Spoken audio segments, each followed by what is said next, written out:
네, 이 시간 우리 함께 읽으실 말씀은 시편 86편 우리 1절에서 17절까지의 말씀을 함께 읽겠습니다. 시편 86편 1절에서 17절까지의 말씀 좀 길지만 우리 한 절씩 교독해서 읽도록 하겠습니다. 시편 86편 1절에서 마지막 17절까지의 말씀 우리 한 절씩 교독해서 읽도록 하겠습니다. 여호와여, 나는 가난하고 궁핍하오니 주의 귀를 기울여 내게 응답하소서. 나는 경건하오니 내 영혼을 보존하소서. 내 주 하나님이여, 주를 의지하는 종을 구원하소서. 주여, 내게 은혜를 베푸소서. 내가 종일 주께 부르짖나이다. 주여, 내 영혼이 주를 불러놓으니 주여, 내 영혼을 기쁘게 하소서. 주는 선하사 사죄하기를 즐거워하시며 주께 부르짖는 자에게 인자함이 후하심이니이다. 여호와여, 나의 기도에 귀를 기울이시고 내가 간구하는 소리를 들으소서. 내가 환난 날에 주께 부르짖으리니 주께서 내게 응답하시리이다. 주여, 신들 중에 저와 같은 자 없사오며 주의 행하심과 같은 일도 없나이다. 주여, 주께서 지으신 모든 민족이 와서 주의 앞에 경배하며 주의 이름의 영광을 돌리리이다.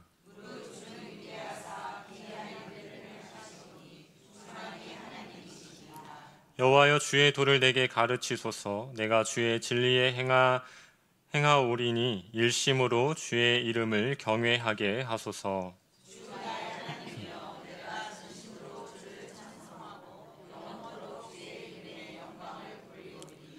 이는 내게 향하신 주의 인자하심이 크사 내 영혼을 깊은 수월에서 건지셨음이니이다.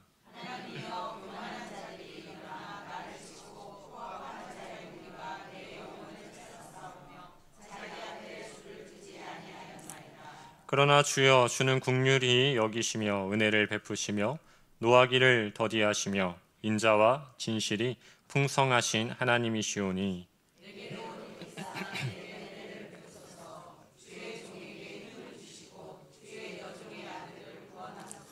우리 함께 읽겠습니다.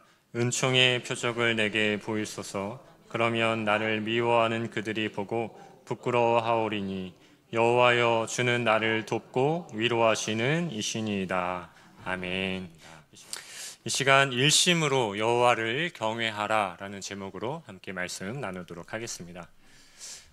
지난 올 초였죠. 우리 국민대학교 졸업식에서 가수 이효리 씨의 축사 연설이 있었습니다.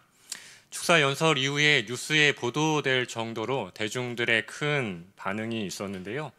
이효리 씨가 이제 막 대학을 졸업해서 사회로 또 세상으로 나아가는 그 청년들에게 했던 그 연설문의 내용, 그 핵심이 무엇이었냐면 아무도 믿지 말라. 인생은 독고다이다. 이것이었습니다. 그러면서 자기가 하고 싶은 대로 하고 오직 자기 자신만을 믿으라고 그렇게 말했습니다. 이효리 씨의 이 연설이 유튜브에 올라왔고 이 영상을 본 수많은 사람들이 이 축사에 환호했습니다. 그리고 영상의 댓글에는 이효리 씨의 그 축사 연설을 칭찬하는 댓글로 가득 채워지게 됐는데요. 그 댓글의 내용을 보면 이렇습니다. 그렇지, 살다 보니 나를 이끄는 건 결국 나 자신뿐이더라. 사실 이효리 씨의 말이 맞지. 내 인생 내가 책임지고 살아야 하는 것이니까. 이런 댓글들이 줄을 이뤘습니다. 저는 이 이효리 씨가 한 연설을 유튜브로 듣고 참 안타까운 마음이 들었습니다. 이제 막 세상으로 나아가는 청년들에게 아무도 믿지 말고 자기 자신만을 믿으라고 말하는 그 말들. 어쩌다가 세상이 이렇게 참 이기주의적인 세상으로 또 개인주의적인 세상으로 흘러가고 있을까? 여러분, 제가 어렸을 때 어른들에게 들었던 말들은 존중과 화합, 그리고 세상은 함께 더불어가는 세상이다. 이런 말들을 주로 들었었거든요. 그런데 지금 우리가 살아가는 오늘날 아무도 믿지 말라는 이 연설에 환호하는 시대를 우리는 살아가고 있게 된 것이죠. 여러분, 서로를 의심하고 믿을 수 없는 시대, 자기 자신만을 믿어야 하는 시대, 여러분, 아무도 믿을 수 없는 삶을 우리가 그렇게 살아가야 한다라고 생각한다면 여러분, 그 삶이 얼마나 외롭고 고독하겠습니까? 그리고 이것은 전혀 성경적인 삶의 모습이라고 받아들일 수 없는 것이죠. 물론 우리는 사람이라는 것은 믿음의 대상이 아니라 사랑의 대상이다라고 흔히 말하지만 성경은 우리에게 우리가 함께 살아가는 사람들과 함께 울고 또 함께 웃고 또 서로의 짐을 함께 지으면서 그렇게 살아가라고 말씀하고 있지 않습니까? 만약 이 연설에 환호하는 이 수많은 청년들이 이효리 씨가 말한 대로 그렇게 살아가면서 교회 안의 공동체를 이루며 나아간다 할 때 여러분 진정한 교회 공동체가 세워질 수 있을까요? 이효리 씨가 국민대에서 이 축사 연설을 하고 며칠 후에 제가 민강도 사님하고 같이 차를 타면서 이에 대해서 짧은 대화를 나눈 적이 있었습니다. 청년들에게 교회에서 말하는 이 성경적인 가치는 더 이상 힘을 쓸 수 없을지도 모르겠다라는 그런 대화였습니다. 많은 목회자들이 청년들에게 말씀을 전하지만 이 시대 속에서 청년들이 반응하는 메시지는 목회자의 설교보다 어쩌면 저런 세상에서 퍼지는 그러한 말들에 더 귀를 기울이는 우리 청년들이기 때문이죠. 아무리 청년들에게 아니라고, 인생은 독고다이가 아니라고, 적어도 우리 공동체 안에서 서로 사랑하고 존중하며 신뢰하며 함께 살아가는 것이 성도의 인생이라고 말하여도 그것에 대해서 공감하지 않는 시대. 성도 여러분, 5월 가정의 달을 우리가 보내면서 여러분들의 자녀들에게 또 우리의 자녀들에게 어떠한 메시지를 던질 수 있겠습니까? 이효리 씨가 말한 이 독고다이, 이것은 일본의 그 특공대를 말하는 단어 토코와다이라는 말에서 온 단어라고 합니다. 2차 세계대전 당시 자폭부대인 카미카제 공격을 특공, 독고다이라고 불렀던 것이죠. 자폭, 그러니까 죽음을 향해서 홀로 돌진하여 달려가는 것처럼 그렇게 홀로 인생을 외롭게 또 고독하게 그렇게 살아가는 사람들을 향해서 독고다이라고 불렀던 것입니다. 근데 아마 우리는 시간이 더 지나면 지날수록 이런 사회적 분위기는 더 심해질 것입니다. 여러분, 만약 우리가 정말로 독고다이로 인생을 살아가게 될 때, 우리에게 정말 누군가가 필요하게 될 때, 누군가의 도움이 필요하게 될 때, 또 누군가의 위로가 필요하게 될 때, 우리는 어디서 도움과 위로를 얻을 수 있겠습니까? 여러분, 상상해 보십시오. 여러분들의 자녀들이 이 세상을 살아가는데 홀로 외로움과 고독에 몸부림치면서 아무도 나를 도와주지 않고 아무도 나를 믿어주지 않는 그러한 시대를 우리의 자녀들이 살아가야 한다라고 생각해 보십시오. 우리의 자녀들이 어디에서 힘을 얻고 어디에서 위로를 얻을 수 있겠습니까? 여러분, 그러나 오늘 본문은 우리와 또 우리 자녀 세대의 이러한 삶의 깊은 문제 앞에서 그에 대한 해답을 우리에게 제시하고 있습니다. 오늘 본문은 그야말로 독고다이의 삶을 살아가고 있는 다윗의 모습이 기록되어져 있죠. 여러분, 오늘 본문 1절에서 다윗은 자신의 상황을 이렇게 표현하는데요. 여호와여, 나는 가난하고 궁핍하오니 라고 이렇게 고백합니다. 다윗은 지금 자신의 인생이 가난하다라고 말합니다. 하나님, 내 인생이 가난합니다. 여기서 말하는 가난은 물질적인 가난함이 아닙니다. 인생의 내적인 가난함을 얘기하는 것이죠. 앞에서 말씀드렸던 것처럼 독고다이의 인생을 사는 것처럼 누구 하나 나를 위로해주지 않고 나를 믿어주지 않고 나를 지지해주지 않는 고독과 외로움에 짓눌려가는 그러한 삶을 살아내는 모습처럼 다윗은 지금 자신의 인생을 그러한 내적인 가난함에 표현하고 있다는 것이죠. 또 뭐라고 얘기합니까? 궁핍합니다. 여기서 궁핍은 말 그대로 외적인 결핍, 궁핍의 상태를 얘기하는 것이죠. 그러니까 외로움 속에 지쳐 있음과 동시에 다윗을 삼키려 하는 자들로 인하여서 그 외적인 삶마저도 아주 메말라 있는 상태이다라는 것을 다윗이 고백하고 있다라는 것이죠. 그러니까 다윗은 지금 자신의 몸과 마음이 인생 자체가 가난하고 궁핍하여서 처절한 고통 가운데 놓여져 있음을 이야기하고 있다라는 것입니다. 여러분, 그렇다면 다윗은 왜 이런 상황에 놓이게 되었습니까? 그 정확한 배경에 대해서 이해할 수는 없지만 오늘 본문의 근거에서 보면 14절을 함께 보면 이렇게 기록하고 있죠. 우리 14절을 함께 읽겠습니다. 시작. 하나님이여, 교만한 자들이 얼마나 나를 치고 포악한 자의 무리가 내 영혼을 찾아싸우며 자기 앞에 줄을 두지 아니하였나이까. 우리가 알 수 있는 것은 교만한 자들이 나를 치고 포악한 자의 무리가 내 영혼을 찾고 있다라는 고백이죠. 하나님, 저 교만하고 저 포악한 자들로 인해서 내 삶이 가난해지고 궁핍해졌습니다 라고 다윗은 말합니다. 그들로 인해서 내 삶이 고통으로 가득 채워졌습니다. 내 인생은 너무 외롭고 지치고 고독합니다. 다윗은 이렇게 하나님 앞에 자신의 처지를 고백하고 있는 것입니다. 여러분, 이것이 지금 다윗이 처한 상황인데요. 그런데 다윗은 이러한 상황 가운데서 하나님을 향해 기도하기 시작합니다. 뭐라고 기도를 시작하냐면 2절 시작되는 부분을 보면 하나님, 저는 경건합니다 라고 이렇게 기도를 시작하죠. 여러분, 기도하실 때 하나님, 저는 경건합니다 라고 이렇게 기도 시작하시는 분 계신가요? 아무도 없으실 것입니다.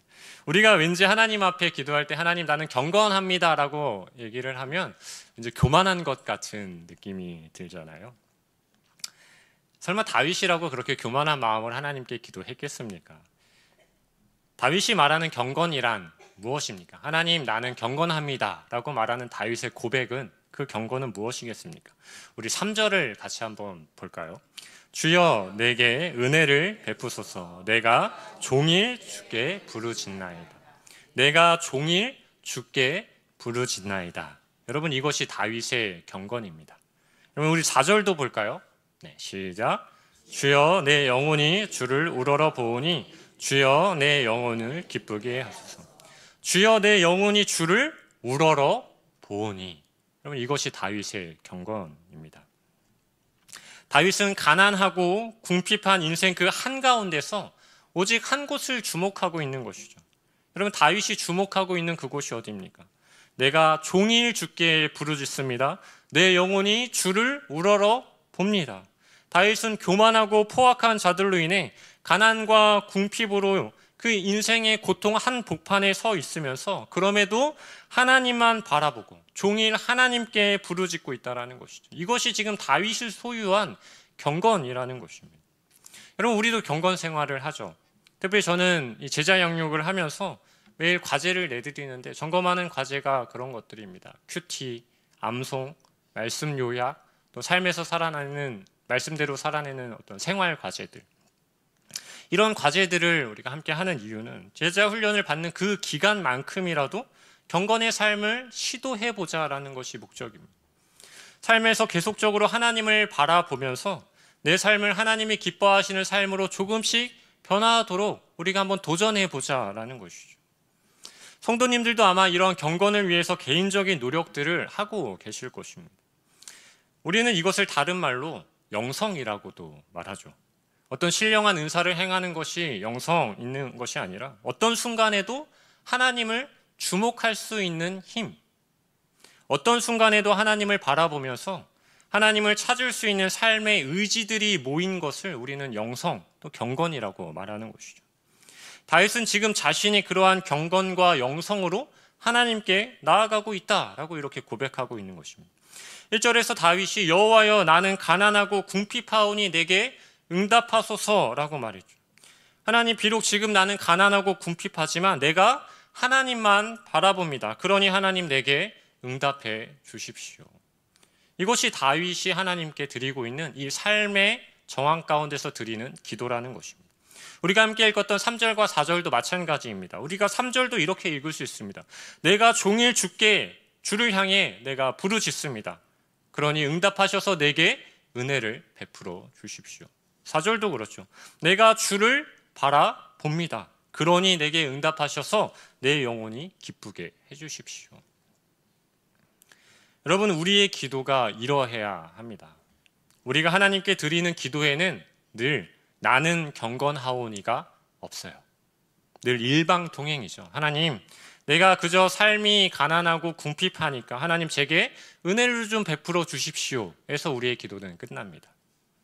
그러나 하나님이 원하시는 기도는 그것이 아니죠. 하나님은 먼저 그 기도에 하나님을 기쁘시게 하는 그 기도자의 마음이 담겨 있기를 원하십니다. 5절을 보면 주께 부르짖는 자에게 인자하심이 후하시다라고 이렇게 말씀하고 있어요. 그러니까 주를 바라보는 이의 경건이 하나님의 마음을 기쁘게 만드는 것이고, 그렇게 주께 부르짖는 자에게 하나님께서 인자를 후하게 베풀어 주실 것이다 라고 말씀하고 있습니다. 그러니까 우리는 우리의 모든 삶 속에서 주님을 주목하는 삶을 연습해야 하는 것이죠. 주께 부르짖는 그 힘을 우리는 매일의 삶 속에서 연습해야 하는 것입니다. 그 힘을 길러내야 하는 것이죠. 아무리 삶이 가난하고 궁핍해도 그 삶 속에서도 주를 바라보고 부르짖는 우리를 하나님은 기뻐하시며 그 기도 가운데 응답해 주실 것이라고 약속하고 있기 때문입니다.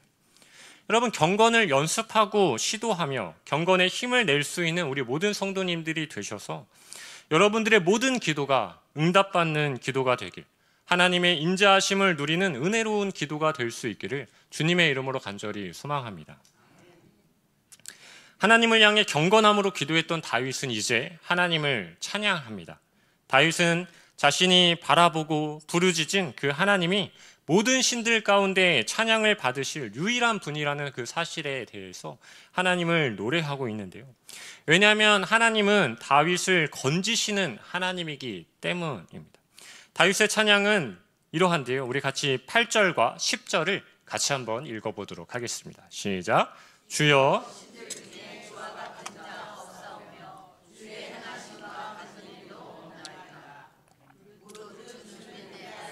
기이한 일들을 행하시오니 주만이 하나님이시다.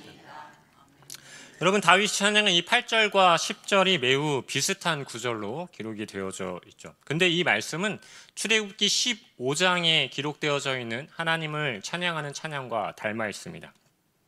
출애굽기 15장 11절도 우리가 방금 읽었던 이 8절과 10절을 생각하시면서 우리 11절도 같이 한번 읽어보겠습니다. 시작. 여호와여, 신중에 주와 같은 자 누구니이까? 주와 같이 거룩함으로 영광스러우며 찬송할 만한 위엄이 있으며 기이한 일을 행하는 자 누구니이까? 다윗의 노래와 방금 본문은 모세의 노래죠. 다윗의 노래와 모세의 노래가 닮아 있습니다.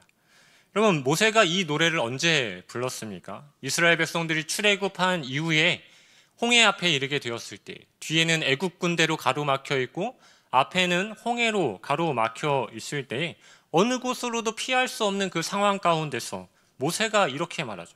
너희는 두려워하지 말고 가만히 서서 여호와께서 오늘 너희를 위하여 행하시는 구원을 보라 라고 이렇게 선포한 후에 하나님께 모세가 부르짖어 기도합니다. 그때 하나님께서 모세에게 이렇게 말씀하시죠. 너는 어찌하여 내게 부르짖느냐 라고 말씀하시면서 홍해의 길을 만들어 주셨습니다. 앞뒤로 막혀있는 상황 속에서 하나님께서 홍해를 가르시고 길을 만드실 그 하나님의 능력을 경험한 후에 모세가 이렇게 하나님을 찬양했던 것이죠. 여러분, 다윗은 자신의 가난하고 궁핍한 삶이 마치 이 출애굽처럼 애굽 군대가 뒤에서 나를 가로막고 있고 홍해로는 내 삶의 앞을 가로막혀 있어서 자신의 삶이 어느 곳으로 피할 곳이 없는 삶처럼 느껴지는 그 상황 속에서 그럼에도 다윗은 홍해의 길을 내신 그 하나님께서 자신의 인생에도 반드시 피할 길을 내어주실 하나님이라는 사실을 믿으면서 모세가 그 하나님을 노래했듯 다윗도 그렇게 하나님을 노래하고 있다라는 것이죠. 여러분, 하나님을 향한 다윗의 노래에서 무엇을 느끼십니까? 다윗은 1절에서 자신은 가난하고 궁핍하다 말했지만 다윗은 진짜 가난하거나 궁핍하지 않습니다. 왜입니까? 다윗에게 인자를 베푸시고 은혜를 베푸시고 다윗의 영혼을 기쁘게 하실, 그래서 다윗의 모든 그 처한 상황 가운데서 길을 내어주실 그 하나님께서 다윗과 함께하고 계시기 때문이죠. 다윗이 처한 가난과 궁핍의 인생에 새로운 길을 내셔서 다윗으로 하여금 더 하나님을 찬양하며 하나님께로 나아갈 수 있도록 만들어주시는 분, 그 삶을 살아낼 수 있도록 다윗을 위로하시고 응원하시는 그 하나님이 다윗과 함께하고 있기 때문이죠. 여러분, 그렇다면 다윗의 삶이 정말 가난하고 궁핍하겠습니까? 그렇지 않을 것입니다. 사랑하는 성도 여러분, 여러분들의 삶이 가난하고 궁핍한 것처럼 느껴지십니까? 초두에 우리가 함께 생각했던 그 독고다이와 같은 삶이 걱정되십니까? 여러분, 오늘 하나님이 이 말씀을 통하여서 우리에게 말씀하고 있습니다. 너희가 어떤 길을 가다가 아무리 강한 애국과 같은 어려운 길을 만나도, 아무리 깊고 넓은 홍해와 같은 문제를 너희가 만난다 할지라도 너희는 두려워하지 말라는 것이죠. 너희는 결코 가난하지 않을 것이며 너희는 결코 궁핍하지 않을 것이라고 하나님께서 이 시간 우리에게 말씀하고 있습니다. 왜입니까? 하나님께서는 애국 군대를 다 무찌르시고 홍해의 길을 내신 그 하나님이시기 때문이죠. 그리고 그 하나님께서 우리의 인생 가운데 늘 동행하여 주시는 분이시기 때문입니다. 앞으로의 삶이 가난하고 궁핍할 때가 혹 찾아온다 할지라도 기이한 일을 행하시는 그 하나님으로 인해 오늘 다윗과 같이 하나님을 더 높이 찬양하며 주의 놀라우신 그 행하심을 경험하며 살아갈 수 있는 우리 모든 성도님들의 삶이 되길 주님의 이름으로 축복합니다. 여러분, 그런데 오늘 시편 86편에서 가장 중요한 내용 그 부분이 남아 있습니다. 제가 본문을 묵상하면서 결국 하나님께서 우리에게 말씀하시고자 하는 말씀, 또 우리에게 원하시는 하나님의 마음이 담겨있는 구절이 있다면 11절이 아닐까 생각해 보게 되었습니다. 우리 11절 오늘 설교 제목이 있는 구절인데요, 같이 한번 읽어보도록 하겠습니다. 여호와여 주의 도를 내게 가르치소서. 내가 주의 진리에 행하오니 일심으로 주의 이름을 경외하게 하소서. 아멘. 여러분, 다윗은 우리가 방금 전까지 읽었던 10절에서 다윗의 기도와 노래를 끝내도 되었습니다. 다윗이 경건함으로 하나님께 부르짖었고 하나님은 기이한 일을 통하여서 다윗의 삶을 건져내실 것이다. 이것을 확신하며 기도하고 찬양했습니다. 여기에서 끝내도 되는 것이죠. 그러나 다윗은 여기에서 멈추지 않습니다. 다윗은 이제 무엇으로 나아가냐면 자신의 삶의 결단으로 나아갑니다. 무엇을 결단합니까? 주의 도를 내게 가르쳐 주신다면 내가 그 도를 따라, 그 진리를 따라 행할 것입니다 라고 결단한, 이 결단이 결국 무엇이냐면 바로 내가 일심으로 주의 이름을 경외하며 살겠다라는 결단이 담겨 있는 것이죠. 여러분, 경외라는 것이 무엇입니까? 하나님의 말씀을 묵상하고 그 말씀을 묵상한 대로 살아가는 것이 하나님을 경외하는 것 아니겠습니까? 근데 여러분 잘 아시겠지만 우리가 말씀대로 살아가는 것 결코 쉽지 않죠. 말씀대로 살아내기 위해 필요한 것이 있다면, 즉 우리가 하나님을 경외하기 위해 필요한 것이 있다면 바로 일심입니다.